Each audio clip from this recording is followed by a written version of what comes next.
గంజాయి బ్యాచ్పై ఉక్కుపాదం మోపిన అనంతపురం పోలీసులు. అనంతపురం నగరంలో గంజాయి బ్యాచ్కు స్పెషల్ ట్రీట్మెంట్ ఇచ్చిన అనంతపురం 1 టౌన్ పోలీసులు గంజాయి విక్రయదారులకు నడి రోడ్డుపై నడిపించుకుంటూ జిల్లా కోర్టు వరకు తీసుకెళ్లిన పోలీసులు గంజాయి విక్రయిస్తూ పోలీసులకు పట్టుబడిన 4 నిందితుల నుండి 1.2 కేజీల గంజాయి స్వాధీనం.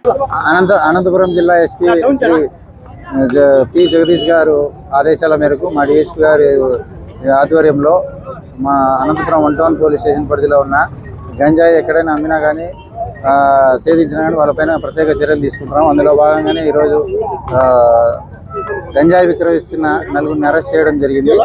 అరెస్ట్ చేసి వాళ్ళకు ఇంతకుముందు కేసుల్లో ఉన్నారు కాబట్టి వాళ్ళ తల్లిదండ్రులకు గంజాయి తాగే వాళ్ళు కూడా కౌన్సిలింగ్ చేస్తున్నాము. గంజాయి ఎవరు అమ్మినా కానీ గంజాయి పట్ల మేము చాలా కఠినంగా ఉంటాము.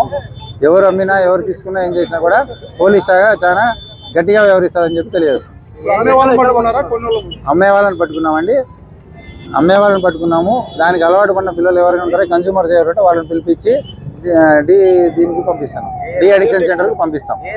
ఇది వచ్చేసి ఇక్కడ ఆజాద్ ఫంక్షన్ హాల్ అక్కడ ఓపెన్ ఏరియా ఉంది కదా, సమాధులు ఉండే చోట, అక్కడ వీళ్ళని అరెస్ట్ చేయడం జరిగింది. గత 2-3 నెలల నుంచి అమ్ముతున్నారు. దీంట్లో ఒక అతను ఇమ్రాన్ అనే పిల్లోడికి ఇంతకుముందు కూడా గంజాయి కేసుల్లో ఇన్వాల్వ్మెంట్ ఉన్నాడు. మిగతా వాళ్ళంతా ఫ్రెష్గా అలవాటు పడిన వాళ్ళు, అమ్మడానికి అలవాటు పడిన వాళ్ళు, కొత్త వాళ్ళు.